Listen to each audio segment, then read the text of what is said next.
Hi everyone, again. Um,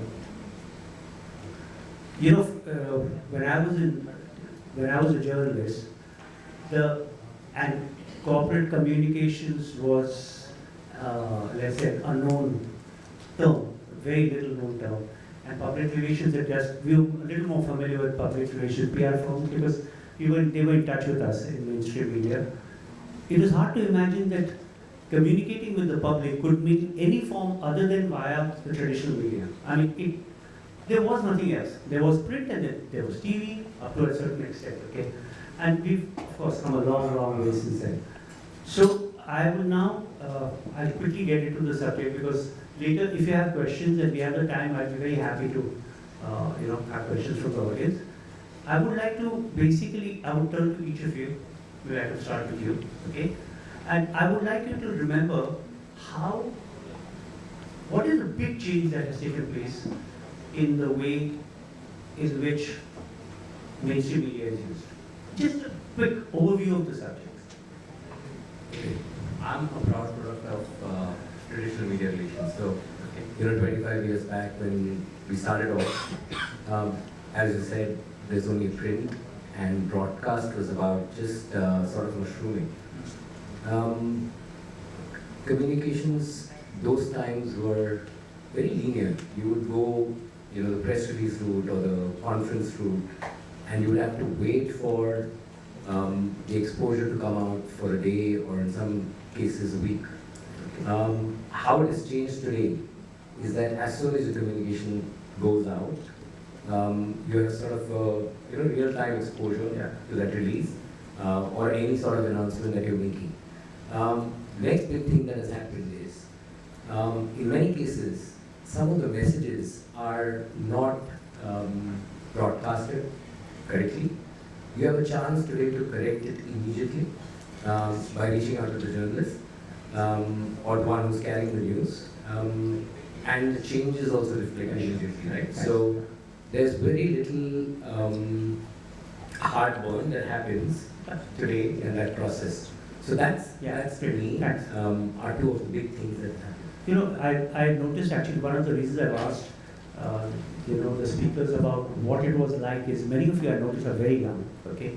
And we are talking about a time you may not be familiar with, but at least it sets a context for where we've come, right? And where we might be going. And if you were on the other side, right? Hello. Shashikant, so thank you for calling me young.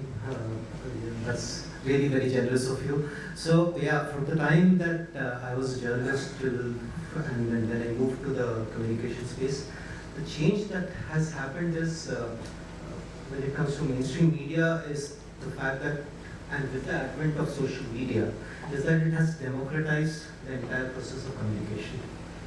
It has its own cons, and particularly from the space that I represent in the comm space, which is the financial services space, there are lots of cons as well as pros. But it has democratized where mainstream media has been using, or rather is using social media to become a voice themselves, have a dialogue with the brands. Sometimes it does lead to friction, but that's fine, that's part of the game. And also for brands to be able to openly communicate to their audience.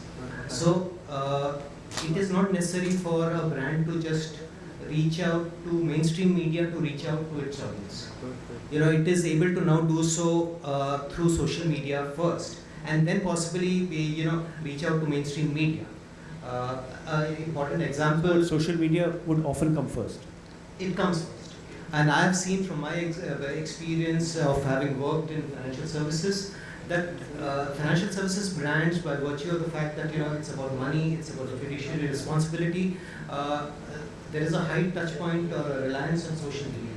Kind of put out the correct perspective and correct any narrative which may go wrong as far as any reporting by mainstream media is concerned. Nitin, how do you remember the change? So, I'll be I'm going to differ a little bit. Firstly, I think at the heart of what a PR firm today does is about earned media. I think that fundamentally hasn't changed. Right? So, that's why our clients hire us, right? We do earned media. Now, creating owned content can give you a lot of earned media. That is fair, whether it's from social or otherwise, right? So fundamentally, has the relationship changed? Today we still reach out to traditional media. If you want to bucket traditional and social separately, though I think media is media and social media is separate, right? So our relationship with the traditional media hasn't changed. There are people in my office who still talk to journalists, who still pitch for stories, and we work with clients, and some of them who are in this audience, who like it when a story comes out in a traditional paper, or and they sometimes don't like it if it doesn't come out in the traditional paper, right? The traditional, paper. At the same time, what it has done, what social media has done, is it's just expanded what PR firms do today. So it's not taken away so the relationship in my view hasn't changed. It's just expanded what we do. So today the traditional PR agency has changed, not traditional media that has changed. So the traditional PR firm has changed. Today we are doing much more, much better. We are doing more integrated work. All that is there. But we're still working with traditional media. It's still here. But isn't it true, Nitin, that the firm has changed because the media has changed? Media hasn't changed. Media has expanded. But it hasn't changed. You still before. do we still have clients, and Piramal is sitting right here, who still would like coverage in a Times of India or Economic Times or Financial Express or whatever, right? So these papers are still there. Some papers may have shrunk a little bit. Some papers have expanded. Media may have shrunk a little bit to a certain extent. And today, clients may say, I don't want it in the print version. Online is great. More people read it, it's better. But online media is still traditional media. If you get a story on Times of India, online is still traditional media. Okay, yeah, sure. Aniruddha, tell me, do you, from a credibility point of view, okay, if it appears in a newspaper, I'm taking forward the point that Nitin made just now, which is that if it appears in the online version of a newspaper as compared to the print version, is there a difference in the credibility? Is there any dissonance, or it's the same thing? Times of India is Times of India, and Business Standard is. I know that they have different departments, but I would assume it's the same thing. From a credibility perspective, it would have. The way in which your client might respond. Sure. Would they rate one higher than the other? I think just from a value perspective, 5 years ago, maybe print was more important. Today, it doesn't matter. I think the audience matters more of who you're reaching to. To answer your first question, and I agree with what Nitin said, that the media has just expanded. But what I have seen as a shift from this new expansion of media, one is that the focus of strategic comms of PR has moved a little bit from which media are you going to go to, because half of it is democratized, to what message are you going to say. And today, messages are really defining which media we want to go to. It's not, there used to be a time. But wasn't it always the message first? Is what we said. But there used to be a time that there was one press release that used to go everywhere, irrelevant of who. And we would have had these questions.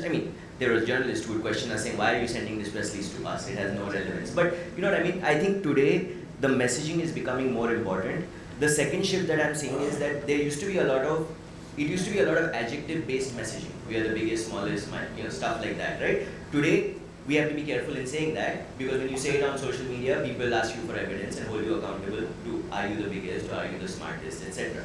So I think just the focus on what we are saying, being more intentional, being more careful with the words that we use, and it's really coming back to language, it's coming back to communications. That's the shift that we are seeing. So short answer is, the expansion of media is making us more responsible, it's holding us more accountable, and it's a good thing. Okay? 28 years ago, when I sent out a press release, it was on faxes, not on email. So it couldn't have been a mass distribution. So, and I know Deepshika's right here, she remembers when we were sending faxes and getting received. There was no email. Yeah. They were, but it was a dial-up system. People used to go Nitin, there, that line used to come. Nitin, we still managed the mass dissemination. Yeah, the masses we managed, yes, I'm saying through fax machines, but 28 years it was still we still had to send it. Do we target this release for regional media or not? For example, I only give it to mainline. So it was targeted messaging. It was not targeted. Yes, but you're right. Today the media planning, when you're doing media planning for even a press release, is probably much more nuanced than it was in the past. Yeah. I agree with that. And how would that be different? I mean, now it's open, anyone can speak. How would you're saying it's more nuanced in which way? What is going, how many versions would there be there? Depending on me. When it comes to messaging, the approach that we try and follow is about integrated communication. So, unlike the time earlier, where it was just maybe print or television, now we have to factor in the fact that how does the same messaging run on, let's say, digital? Because within, let's say, Times of India, you have Times of India the print and also timesofIndia.com, which has its own kind of news feed that it runs, and also along with that, what is it in the messaging bit that you want to kind of put out in the social media?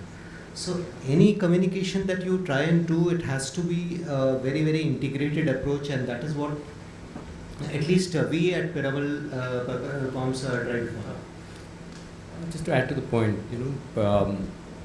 I think today with the growth of genre-specific media, it has helped us target publications or even sections in the publications specifically for a sort of a message that we want to send out. So, take an example, if it's in the space of advertising or marketing, we would come to somebody like afaqs or even specifically in CNBC, would go to storyboard, right? Earlier, those shows were not there, or even those trade media were not prominent. So, and adding to some of the other points, India, I think PR agencies in India will always have an earn first approach. There was an Oxfam report recently which said 70% of India has probably poor internet connection or no internet connection. So in that world, if you're only catering to the social media, then you'll go out of business very soon. So you'll have to have both the approaches and predominantly an earn first approach than a social media. I don't think, I'm surprised if, Oxfam is very reputed, but I'm surprised they would say 70% have an issue with social media. Issue with internet. I'm sorry, issue with internet connectivity and therefore with social media. Would you agree with that? Is this something you take into account, that, or is communication so city oriented largely that PR firms reach out to urban populations largely? I think one of the things that we consider now, because there's so many different types of media, so many niches, etc.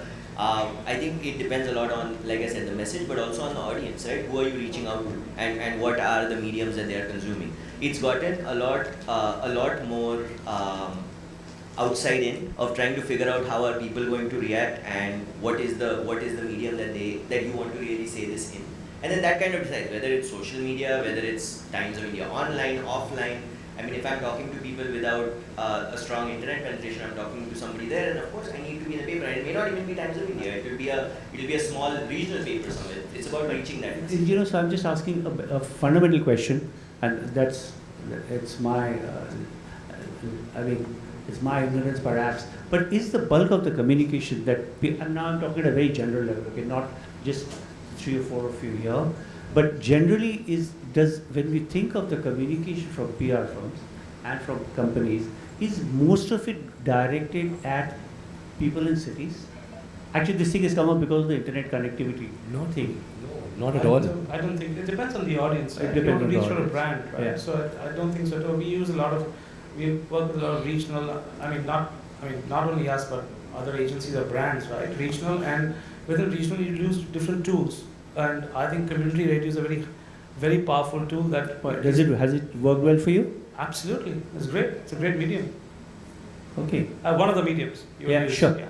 So do you segregate the when you look at what you want to achieve, do you assign different responsibilities, as it were, to mainstream media versus social media? And how do you try to integrate the two? Different responsibilities in terms of? Now, you have a certain objective to achieve, correct? Do you have a sense of this bit gets done by social media and that one by mainstream, or it's a integrated approach and there is overlap, the same message goes out from one and from the other? How do you assign what is it that each of these media, traditional and social, ought to achieve? It needs to be integrated. Number Sorry? one, it needs to be integrated for Right. sure, but it's possible that for some messages or for some things you may not use one or the other. I mean, just honestly depends on the final message you want to portray to the audience you need to go to.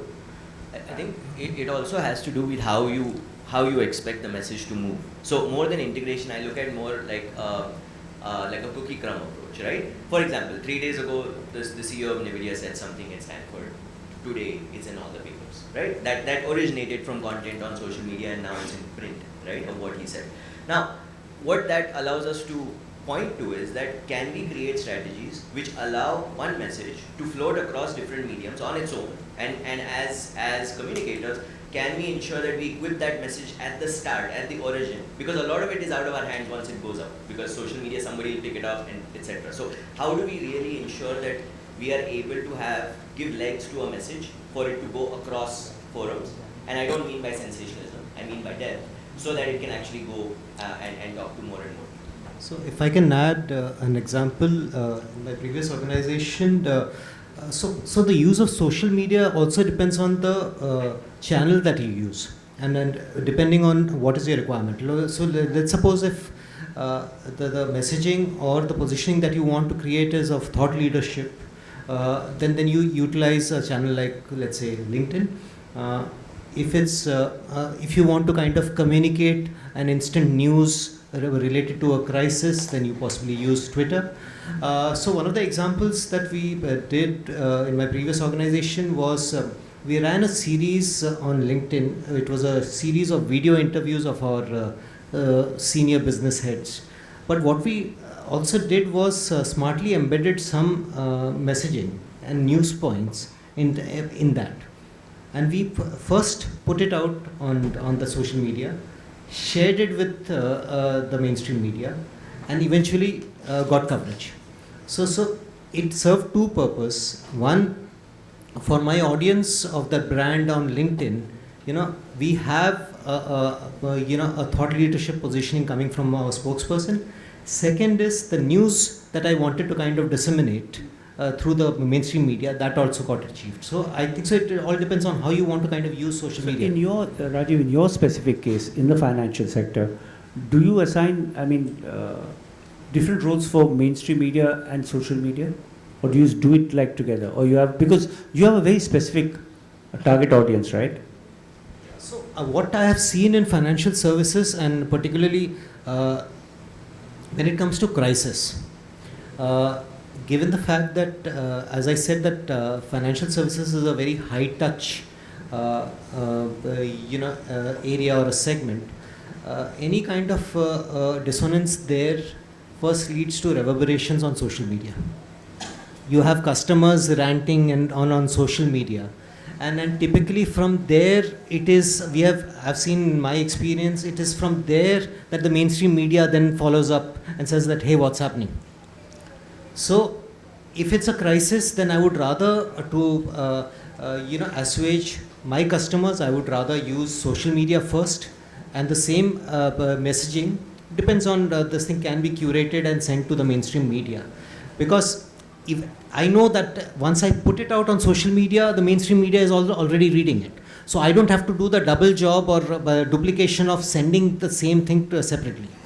So, just adding on to a point. I think what social media has allowed agencies to be is more creative. Everybody's talking about how you send out the message there. I think using different types of storytelling, like for example, everybody would have seen the Bill Gates video. The message there was innovation, finding innovation in India. The message, how it landed, was through a chai wala. So that's brilliant use of social media. In a very quick manner, he was able to communicate the same message. He would have done an interview, and with the same messaging, he would have given a long form article, right? But in this 2 minutes, he was able to send out the same message. So I think agencies have started adapting, being more creative. There are creative content studios within agencies now. Earlier times when there was only traditional, I don't think that was a reality. So that's what has changed. So one of the things is that since often companies communicate directly through their social media handles first, right? If they do, then is it now that mainstream media follows social media, one? And two, what is the role of the press conference? Has it declined sharply? I would say they don't communicate on social media before. I think it all happens at the same time. So if I'm having a press conference, even the media is on their Twitter handles, right? So they are using the messages that they're getting from the press conference to broadcast it immediately real time. That's when the company also goes live with it. So I think it goes hand in hand. And yeah, the customers would get the message, their followers would get the message. But then what is the role of the press conference, the traditional press conference, as it was before compared? What is the purpose does it serve now? Again, Shrikant, it depends on the nature of the messaging. If it's, let's say, a product launch or any brand launch, then basically announcing it on social media and mainstream media in tandem is par for the course. But when it comes to a crisis situation, you can take the route of announcing, giving your first responder message on social media, and then following it up with a press conference or a press briefing, because on social media you cannot articulate as extensively as you can do in a press conference. So from that point of view, I think so the relevance of press conference still remains, so press briefing still remains. It depends on the nature of Nitin, what's your view on the purpose of the press conference as compared to the past? I think We are talking at a general level, I understand there are a lot of specifics. I think, probably we do less press conferences today. It depends on nature of news, like you just said. So it depends. If it's big news, you would recommend a press conference or a press briefing. Smaller news, earlier probably, when we started our career, probably press conferences were par for course for everything else. For anything and everything, you could do a press conference. But now that they've declined, also because of time, people are in different places. COVID has happened. People are working remotely as well. But more importantly, it just has to be enough news to do an actual press conference. I mean, you can achieve that much with press briefings. So the events have to be, it has to be a bigger event to call a press Absolutely. conference. Well, I think there's a bigger responsibility also that media has, and that's something that will need to happen. Because what happens in press conferences is that in social media it's one-way communication. I am the gatekeeper of my own message. I can say whatever I want, right? Yes, I could get questioned. There's two-way communication, etc. Tradition, and you were asking about way back when I started working. Something that would come in Times of India or any type of media would hold a lot more credibility than something I would say. Today, there is a little bit of a shift there. But what happens in a press conference and where it would be used possibly is to give the message to the rest of the audiences that I am going to go and announce something and have intelligent, critical people sitting in the room who are going to ask me questions on that particular subject, and yet I'm still going to be able to answer them, making that message more credible. And therefore, if it reaches the media, then there is a lot more trust to that news. This is the idealism of how it should work. I know that sounds right, but okay. because it's not. My point is that for all the reasons that Nitin mentioned, that we are not having press conferences, I think there is also a reason of a reduction of trust in media itself, that we are not having press conferences. That we feel that if we go out on our own and we are able to speak, there is a community that you've already created. They trust us. I don't need a third-party validation, which is what PR was for. Would you agree with that? If I can just it's too provocative to let pass, No, but also isn't the fact that the reason why there is less communication or press meets or press briefings happening is quite often, many times that it's the agencies who advise their clients that instead of having, let's say, a full-fledged press meet, you basically have one-on-one, so the so-called one-on-one meetings with which the select media briefings. So, is it also got to do with the function of what advisory agencies are giving? The client may have a view that by getting a room full of journalists, I'm perhaps able to kind of articulate more. But the agency says that no, possibly if you do one-on-one, you're able to kind of make it crisp and to the point. So let me give just a couple of perspectives very quickly, right? I think and I'll just go just a step back one minute, right? The business of public relations or communications become far more complex than it was 20 years ago. It's just far more complex. Today there are multiple mediums. There's traditional media, there's social media, there's other forums you can reach out to your stakeholders to, right? Influencers, like you just said, for example. So business is more complex. So when the business is more complex, what your strategy is therefore has to take into account those complexities, right? So therefore, what your advice was for press conference 5-10 years back, today could be something different because you can reach out to multiple audiences through multiple ways, right? So that's the first thing. Second thing, I personally don't believe that trust in media is down. I hope it's not. We'll be out of business, most of us.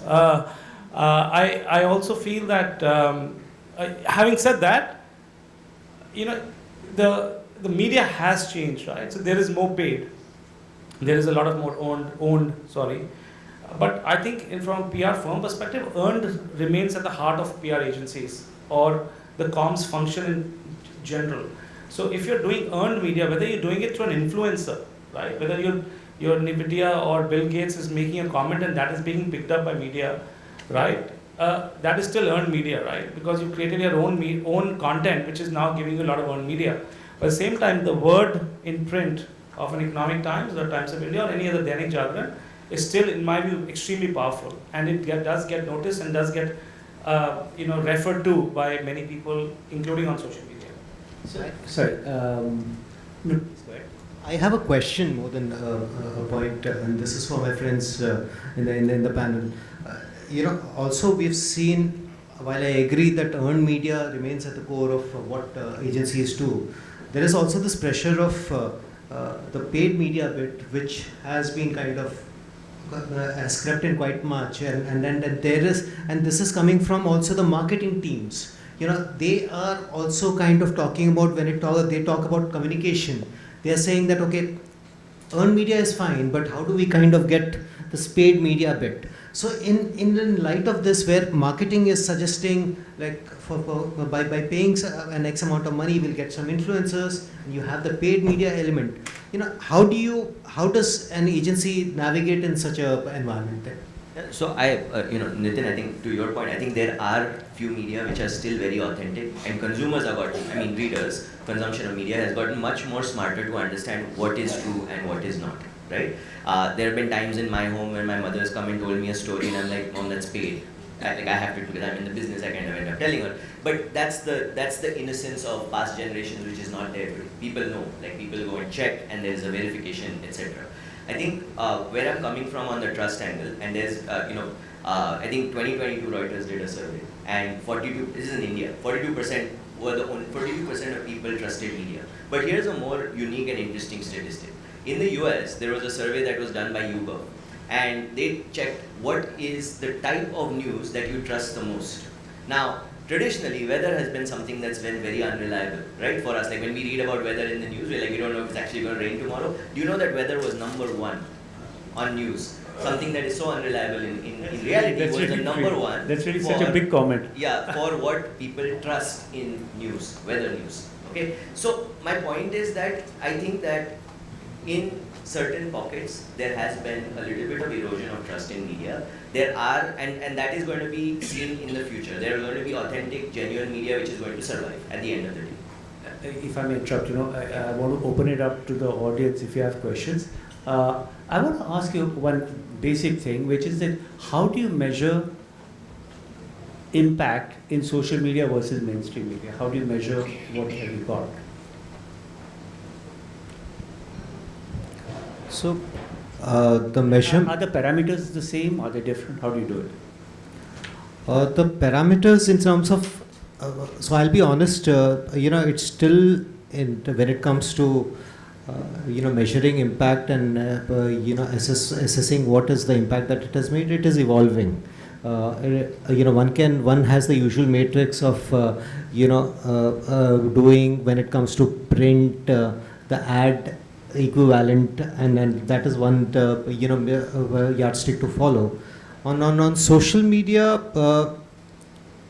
what we try and see is, of course, the usual yardsticks of followerships and how much of it has gone, has extended or gone viral. But when it comes to specifically social media, I don't think, any of the brands have been able to kind of get that exact impact or measurement. We still stick to the fact that, this has acquired so many kind of You use. can't compare the impact you got, the impact you made in traditional media with social media, or even between social media platforms, actually. Yeah, I mean, you can't say, put them all together and add them up and say, it came to this. Yeah, so one tries to do that, but then I don't think so, but that would be a very scientific assessment of doing it. So I think so it's still evolving. I'm happy to kind of hear from other panelists how is it Okay. going. I actually think, Please. AV's advertising value equivalent is dead. I don't think anybody should be using it. Please, if anybody uses it, please do not use it. It's Don't not. use It's advertising value equivalent. Do not use. It's. I mean, some of our clients ask us to use it, and we do it, right? And every agency will do it if somebody asks to do it. But that is not a measure for publication. But that also comes from the agencies. So It comes because clients are asking for it.